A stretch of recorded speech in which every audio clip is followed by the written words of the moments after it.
Okay, I'm taking a chance today. First of all, let me start by saying this so it gets into your subconscious. Based on what I'm going to talk about today, I felt the need to give you the opportunity to feedback or ask questions. So we are going to meet in the cafe afterwards. If you don't have plans with your father, if your children aren't waiting to celebrate you, then feel free to stay with us. We will have some food out there for you and give you a chance to just open your hearts and minds to what's possible. You love me, right? Yeah, and you know that I love you, right? Yeah, in case you didn't know that, I do. And it's very easy to take what I'm about to say, and if you don't have ears to hear, you might miss it. So I'll try and keep repeating it. But if you don't hear it, then meet me out in the cafe afterwards, and let's figure it out, okay?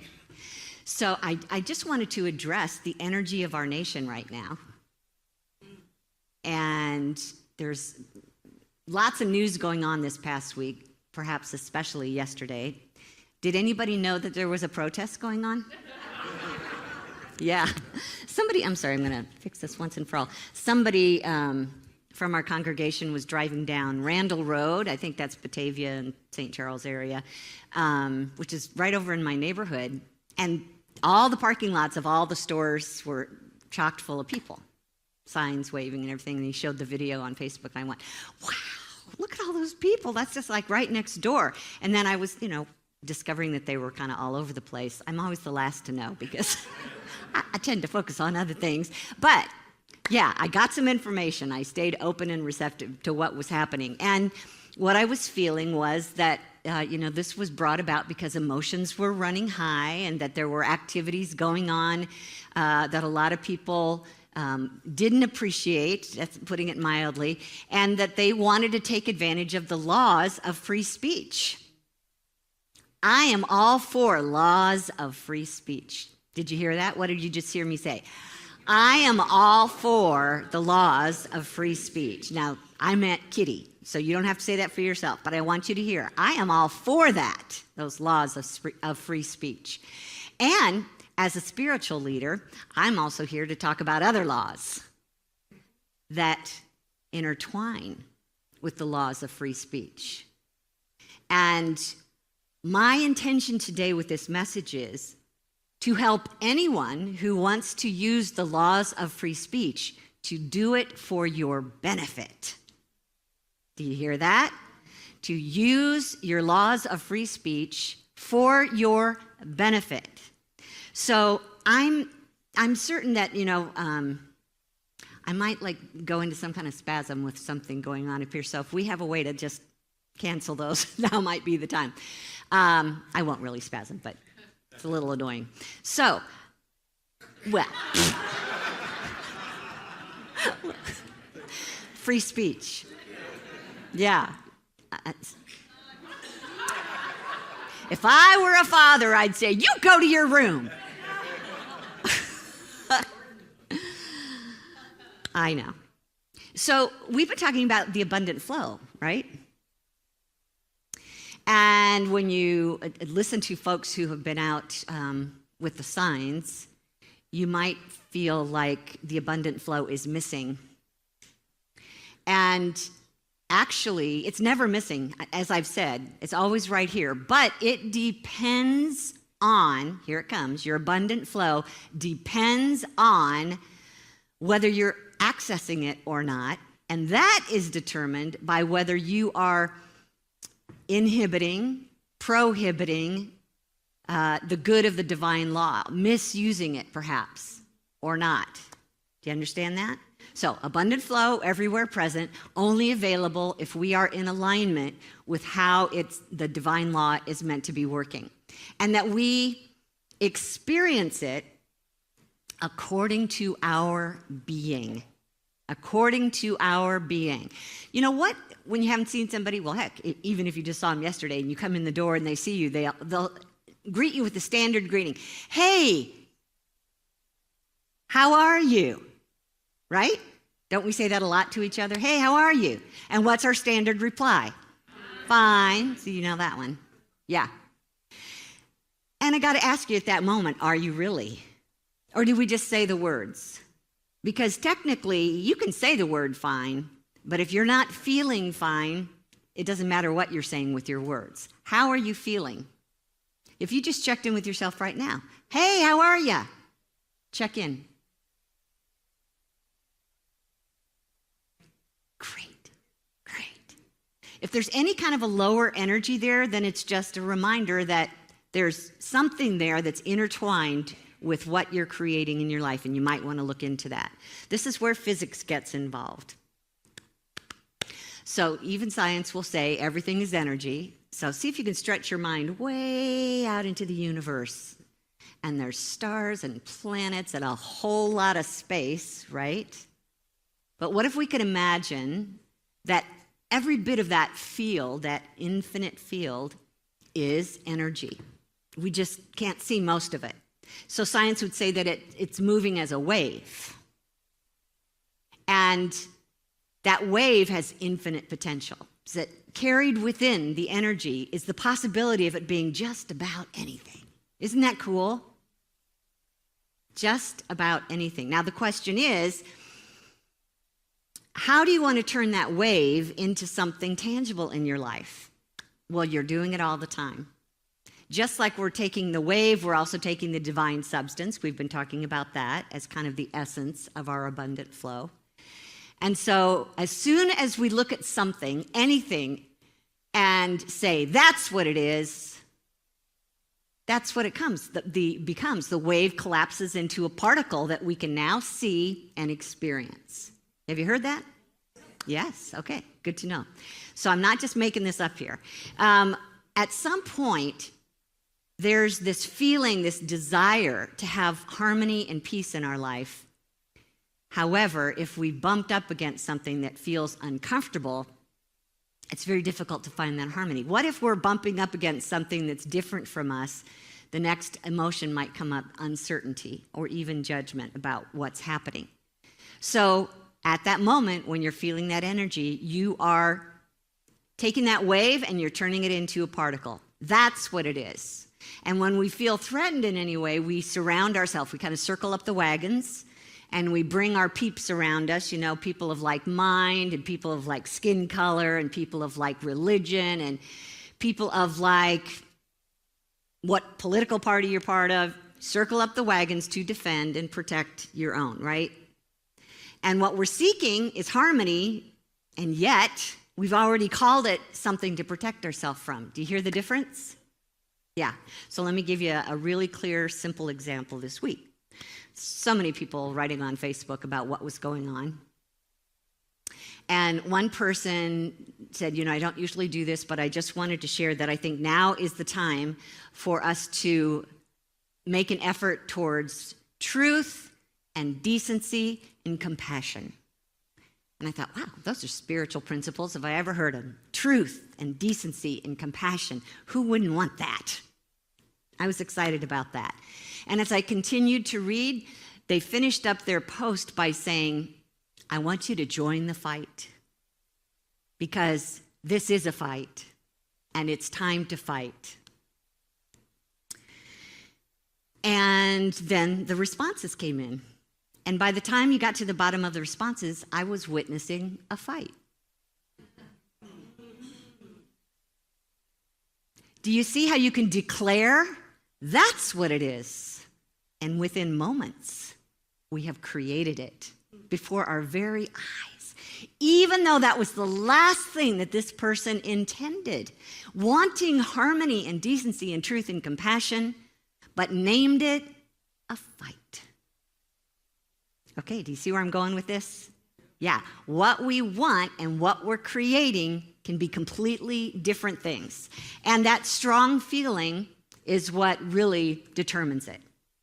So something that Esther Hicks wrote, I think she's just got this figured out really well.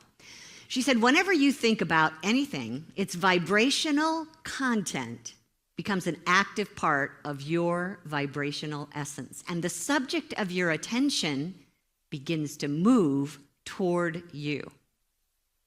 So here I am, catching your attention again. I am not saying stay silent. You hear that? I am not saying stay silent. I am asking you to make your words count when you speak. And your words will count if you've got feelings that match those words that are following the intention that you are setting for yourself or the group. So, perfect example, Mother Teresa, you probably heard this, was invited to come to a protest against war. And she said, no, thank you. But when you have a rally for peace, I will be there. You hear the difference? They may ultimately achieve the same thing, but energetically, probably not. We can either protest war, give our attention to war, give our energy to what we don't want, talk about it really loudly with a lot of negative energy, and now we are being that, and now we are drawing more of that to us. When instead, we could be focusing on the harmony that we're trying to create in our life. So this is our chance to make a tweak, make an adjustment in our consciousness. Wake up, make a conscious intention. You know, I got to say that I think part of the reason why we so easily go to a protest is because it's what we've always done. Start with the 60s. Maybe it was happening even before that. Calling it a protest and working against the things that we don't want. So it's become habit. It's ingrained in the collective consciousness. This is how we use our free speech to fight against things. And I'm asking you to take responsibility because you are spiritual beings. And I'm thinking you might know that, or else you wouldn't be sitting here. You wouldn't be watching online. You are spiritual beings, and the spiritual aspect of yourself behaves in a completely different way. It understands the law. It's actually part of the law, which means you are the flow. You are the abundant flow. You are the divine law because God is the divine law. God is the abundant flow. There's only one presence and we're all part of it. So we could change our focus. We could look at things differently. And that's where I really want to go today is outside the box.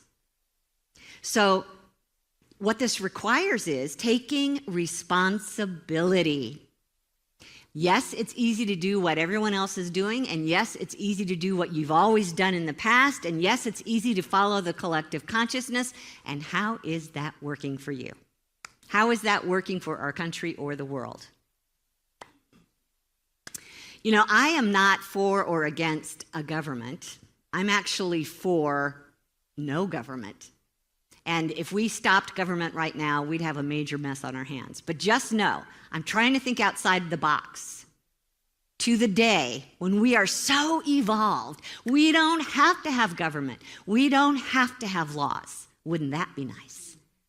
Wouldn't it be nice if, finish that sentence, I'm going to use that, and I'm going to ask you to keep using it. Wouldn't it be nice if at some point we evolve to the point where we don't need this anymore? Now, I don't want to disrespect why this universe was created in the first place, because I've said many times, we as spirit came into this very difficult three-dimensional universe to be challenged by it in ways that we cannot be challenged in the spiritual dimension. And as we're faced with things that we would never experience in spirit that feel difficult and hard and have no solution, apparently, our soul has a chance to grow.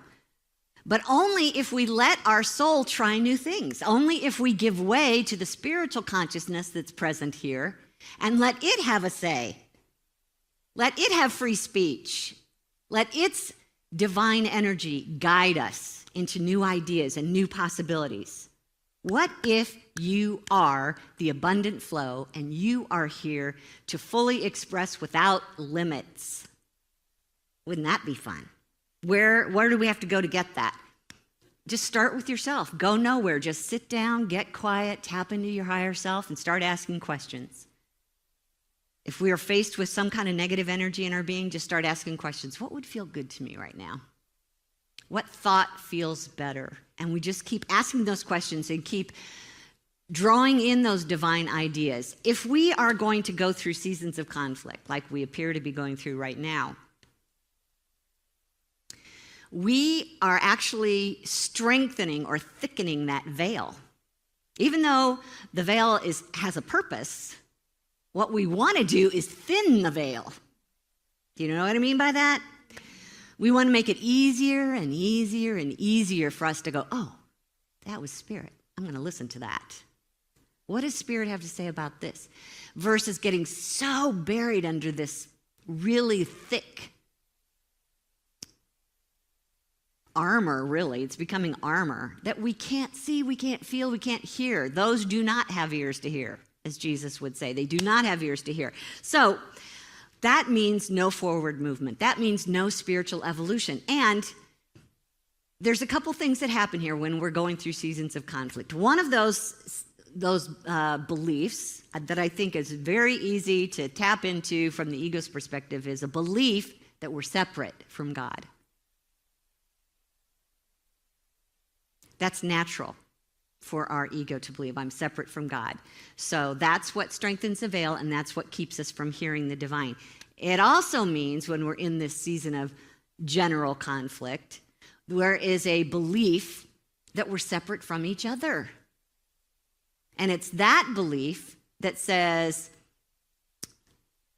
if I don't get my good, you're going to take it from me.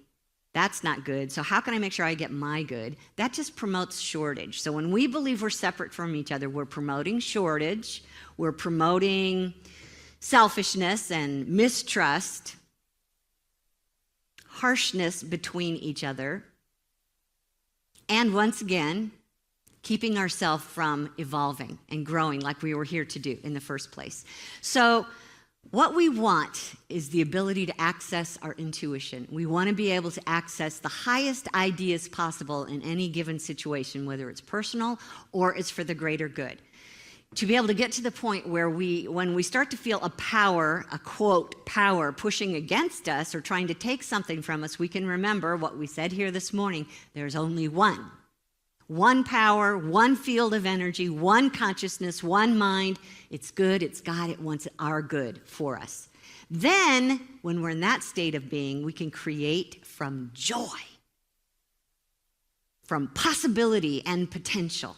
So, what if, let's put this question up here on the screen. Who wants to run a microphone around the room for me? Come on, Jen, here's the mic up here by Mary Beth. So, if we were all living in a conscious oneness with God, what would be different in the world? Who's got an idea? Just think about that. If I knew I were you and you knew you were me, what would we see differently in the world? Raise your hand if you got something. Okay, back here, back here. There'd be no prisons. There'd be no prisons. What if there were no prisons because we knew we were one with each other? Back here in the back? There would be no fear. There would be no fear. There would be nothing to fear. Not only would we know that God's the only presence, and we can at least get to the point where we understand they're not against me. That person is not against me because they're me. Here's one. There would be no crime and there would be no misunderstanding. There would be no crime and no misunderstandings. Up right behind you, Jen. There would be peace, there would be harmony, and one of my favorite quotes is, it's hard to hate up close. Ooh, good one. It's hard to hate up close. So when I understand you and you understand me, we could come to the table thinking we have completely opposing thoughts, but the more we get to know each other, it's hard to hate up close. Yes, thank you. Over here, Jen. I have one. We would greet each other as family. Family. You know, and sometimes we don't greet our family very well either, right? But the thought is good. Yes, I know what you mean. It would invoke the idea that differences evolve us through collaboration. Differences evolve us through collaboration. And let me just tag on to that. What if we could have differences, we could have different opinions, and we still all get our needs met? That's what it's going to come down to. That's an evolutionary species, if I say that right. That's an evolved species, is to know you can think different all you want, and it will absolutely have no effect on me, and I might actually learn something from it, and it might turn out that I actually want that. Susan, what do you got? We'd take care of each other. We'd take care of each other. What a novel idea. You know, one of the statements I saw yesterday on the TV was, let's see, if there's money for a parade, there's money for Medicaid. Wouldn't it be cool if we didn't need Medicaid? What if? What would that look like? How might that come to be? What would change? What needs to change in me? We could just start right there, right? Who else has got an idea? Anybody else? Here's Don. Along with the idea of taking care of one another, we would be generous with one another. Yes, generous. And you know what? You can be generous with someone not only because there's no threat from this person, but also your source that allows you to be generous is infinite and always giving to you. So there's never shortage from our perspective. And until someone has the eyes to see that for themselves, then we get to step in and show them. I'm just a channel to show you that your supply is everywhere present. Anyone else? I want another turn because I heard on a podcast yesterday, you don't have to attend every argument you're invited to. You don't have to attend every argument. Yes, yes. And what makes it an argument? Ask yourself that. What makes it an argument? A belief in sides, a belief in opposing views that could deprive you in some way, right? If that side wins, I'm going to be deprived. What if we lived so much from our spirit that we are multiplying loaves and fishes as needed?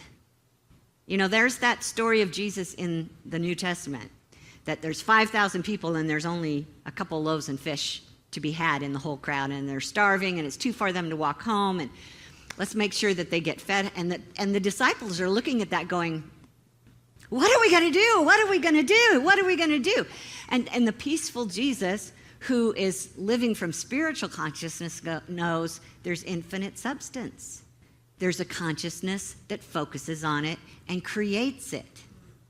That's true for us every minute of every day, no matter what age, no matter where we live, no matter what our belief, our belief is everything to do with it. But there's the availability, the potential for infinite, abundant flow if we understand it, if we believe in it, if we allow it to be. Anybody else have a thought to give here? Okay, thank you, Jen. I appreciate that. So another thing I heard on the news was they were having an ICE, Immigration and Customs Enforcement raid in Los Angeles that went awry and promoted the National Guard and kind of a mess. And of course, they were interviewing people on the streets about what do you think about all this? And someone said, well, sounds like ICE was just doing their job. Logically, we could probably say he's right about that, okay? But when I'm confronted with something like that and it doesn't feel good, I get to ask myself, what if that person doing that job didn't need to be hired?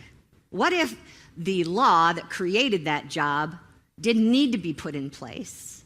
What if there were no belief systems that said there have to be lines on the planet that say don't cross here? Do you see how we have just taken all of this for granted and implemented it and lived according to it without even thinking we are spiritual beings without limit? Are we creating laws? I am not a government, this is me stepping in. I am not a person who, I don't want to say cares about politics, but this is not me today. Let me just tell you, the way that my mouth is moving right now is not me. Okay. So what if we started living as spiritual beings where governments were not needed and laws were not needed because we were so an expression of the divine that anything that could possibly come up in this three-dimensional universe that's supposed to be a difficult challenge, we would know how to solve. First of all, a lot of the problems wouldn't come up in the first place because we'd be living from a conscious oneness with God and know that you are me and I am you. That would solve a lot of it right there. But what I'm trying to get you to do today is create outside your box Stop assuming that we have to do everything the way we've done it before. Stop assuming that the Republican Party or the Democratic Party are going to solve all of our problems or create all of our problems. What if we didn't need parties anymore? What would we have to be in order to not need that? Just wondering.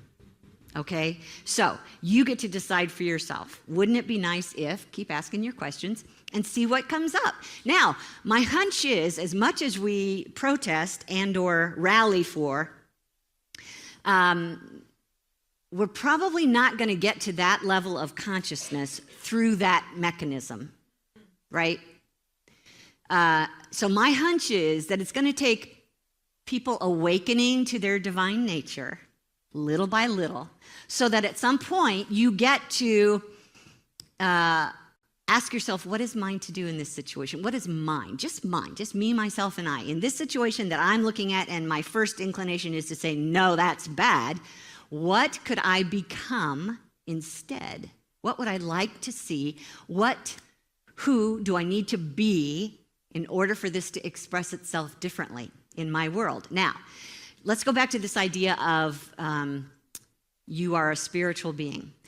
Okay, I'm just going to have to kind of go through this quickly. So if you get lost, follow me out to the cafe afterwards and we'll talk more. But I want you to hear this idea. You right now are in multiple dimensions because you're a spiritual being. So you're in the three-dimensional inside the body, but you're not all here. You're also spread out, at least into the spiritual dimension, which you might call the fifth dimension. And there's other dimensions beyond that. Who knows where we're really playing? So know that, first of all, that you're not limited to just what's happening here in this third dimension. Now, most of us were taught that you can't change the past, right? What if you could? What if, and they're literally looking at this in science, and they call it retrocausality. Anybody heard those terms, retrocausality? Which basically means you can go back into the past and create a different outcome for the present. And I'll cut to the chase here. I actually had this, I participated in this process, and it works. So I was going through a health challenge where our doctors would say it's incurable, it's lifelong, it's, how did they put it? It's called it's an autoimmune disorder, and we don't know what causes it. We don't have a solution for it. So get used to it. And I was getting really tired of it. And I met with a counselor, a spiritual counselor. And what we did is we went back into my past, didn't have to go very far, just to see if any of my relationships popped up as resistant. Is there anyone in your life that when you think of them, you resist them? Write this down. Okay, so go back in your life, see if there's anybody that's present day causing you a feeling of resistance or negative energy when you think of them. And then think of why. How did it come to that? And then the next question is, what if you could go back into that initial causality and see it completely differently? Like, what if they did what they did for completely different reasons than what your ego decided it meant, and you've been carrying as baggage ever since then? What if instead you could go back and see that what they were doing was actually an attempt to serve their highest good without harm to anyone else, to serve their highest good? Even more so, what if what they did was guidance from their higher self, because their higher self knew something that even their ego couldn't see? Ooh, this is good. Their higher self knew this and was guiding them into these choices that had an effect on me that I took as an offense. And I was still carrying that around. And it was a strong carry. It was a heavy baggage because it was having an effect on my body. And I decided to look at it, and you know what? I didn't even have to work very hard. I just had to give Spirit a chance to show me what was the real cause behind their actions. Boom! I mean, it was just like full blown. I saw everything. I knew exactly why. One of the reasons was for this person was it was preparing them for their future, a path that they were going to have difficulty taking, and so they needed to make this decision in order to prepare for their future. Actually, I think both of them turned out to be that way. And as I watched their future unfold, I could see it. Oh, I love you. I get it. I totally get it. There was nothing against me in that. And you know what? It was an instant healing. I'm not kidding, an instant healing. This was me going through, pain and symptoms for years. Instant healing. No more pain. No more symptoms. Okay, retrocausality. Now, how could I do that? My spirit was involved in this process. And it didn't care what dimension, it didn't care what tense I was in. In spirit, there is no past, present, or future, right? There's just everything's happening right now. If your head is exploding, I understand. Talk to me later about that. But let's just assume that if we approach our life from a spiritual consciousness, all things are possible. All things are possible. And we do not have to be tied to the timeline that we created. You know how you create a timeline, right? Thoughts create feelings and beliefs, which create actions, which create results. So I was continually creating my timeline in a way that did not feel good to me. So what I did is I was able to move into a consciousness, a higher consciousness outside the timeline, knew the truth, felt it in my body, and ultimately felt it in my body. So this is something we can do. We can alter the past. If you're carrying baggage from anything in your past, go back and ask yourself, what if this interaction happened with the most benevolent outcome? What might the most benevolent outcome be? And you don't even have to know the reasons as much as an outcome, a most benevolent outcome. And then just start living in that and taking that as what happened in your past until it changes your timeline, and you will see your future or your present begin to express as it was designed by your new past. Does that make sense? Okay, so let's play with that. And I'm also going to offer the future. I know I'm kind of rambling on here today, but I just want to get this in as another outside the box thinking. What if we could advance forward in our future and plan it? Most of us have been taught that you can't do that, but I'm offering to get into your multidimensional being, move outside the timeline, and decide what's going to happen when you get there. Now, here's where you can apply this. You're watching the news. You're deciding, that looks like war. That looks like the stock market crashing. That looks like, you name it, the ego's got all the reasons of what bad things could happen in the future. So it's going to take a few more steps, and we're going to be in deep doo-doo. So what if we moved ahead into our future in consciousness? Do it the same way. Get into the silence. Just see yourself ahead of time when supposedly this timeline is supposed to play itself out, and instead you hold in your mind what you would like to have happen. What could be the most benevolent outcome that I see for myself? Now, I'd love to be able to do this for the entire world, and someday we'll be able to do that. But right now I'm just talking about doing it for yourself, all right? Project into the future. If your fear is the stock market crashing, you might want to just go plant a little gift to yourself in the future so that when you arrive there, what's waiting is prosperity for you. You don't need to know how it's going to happen or how much or whatever. If you're concerned that you're going to be losing your job or be limited in some way, then just jump into the future and see yourself there, only everything is working out for your highest good. Sit with it till you feel it, enjoy it. You might want to just revisit that view going into your timeline. So it starts to connect with all that is, and when you get there, expect to find that gift.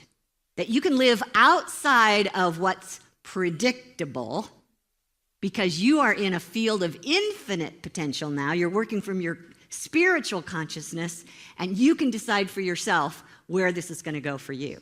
Okay? Doesn't that sound like fun? So much more fun. I'm going to skip all the rest of my slides, Cindy. I just had way too much to say today. So, your abundant flow is you. You are the flow of God's good. As spirit, there's no limit to you. All your needs will be met. And I'm just asking you to start holding in consciousness the possibility that we can create planet Earth in such a way that everything is oneness consciousness. I really think that's probably the highest. All we have to get to is oneness consciousness. Who would we be fighting against? Right? Just like we say there's only one power in the universe, there's no power out there to fight against. start with that. There's all kinds of exercises we can do around this, and having table talk might be just the thing today if you want to sit out there with us and do that, or if you totally disagree with this and think I'm a loony, come on out and tell me that. And I'll just say, cool, what a neat opinion, and I don't have to accept it, so thank you. I'll listen, and I'll also know that, whatever anybody writes to me after watching this online, I'll just say, have fun with that. I'm heading down this road, all right? Okay, let's take this into meditation and see if we can just settle ourselves down a little bit, okay? What? She said, what? All right. So I'm just resting in my chair here. I'm right here, right now. There's nothing and no one that can stand between me and my infinite flow.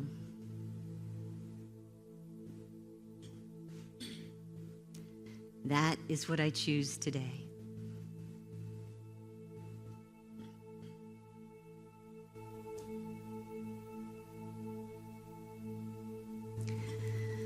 As I breathe, I feel the very breath of divine life breathing me. What a relief. I don't have to force myself to breathe. Divine life is breathing me now. Just hold on to that idea.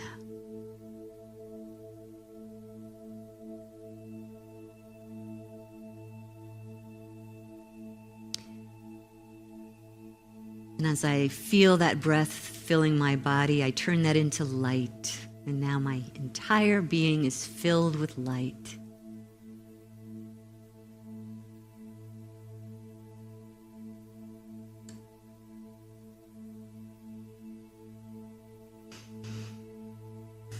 And I feel that light being stretching beyond the boundaries of my body. It might even be mingling with the light of beings next to me.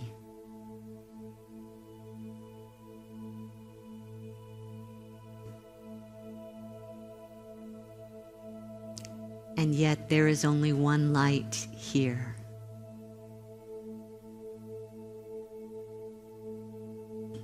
I allow this field of divine light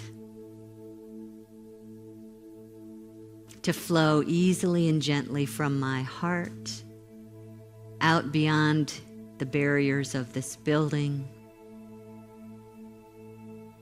out into the cities and the states and the countries and the planets. For there is only one light. And as my light continues to spread out into the universe, and I travel past other planets and stars,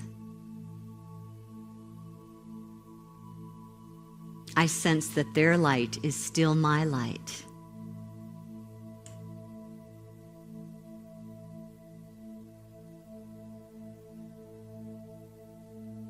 And as I feel the very mind of God at the heart of this light field, this light presence,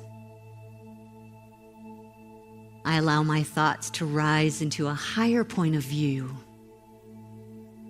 and ask myself, as this light being without limits, with infinite source of good, who do I want to be now?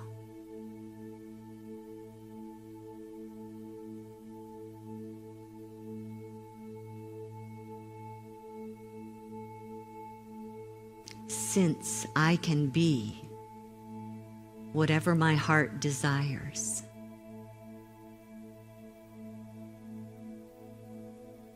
how do I want to be now?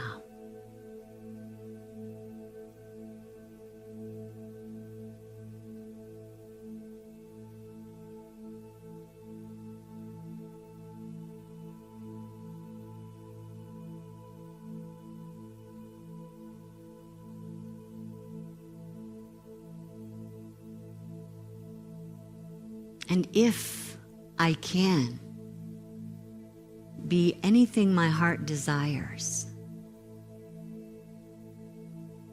If I can create anything my heart desires, how might that feel?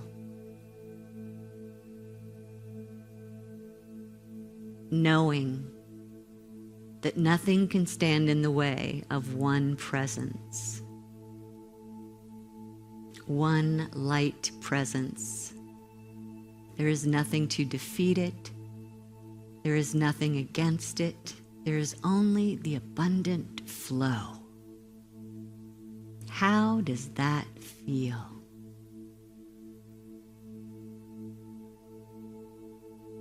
Knowing that, what divine idea wants to be born in me?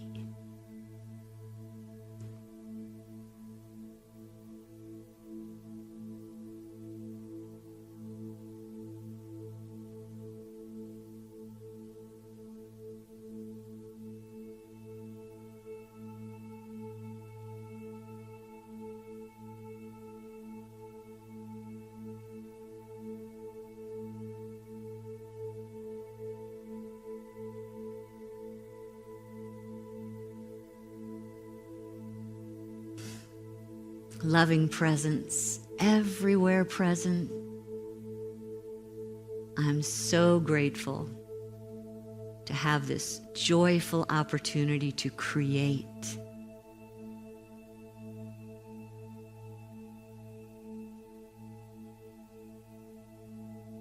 And I give thanks that the abundant flow is working through me every step of the way. Life loves me, and I love life. This is the truth of my highest self. So now I let it be. And so it is. Amen.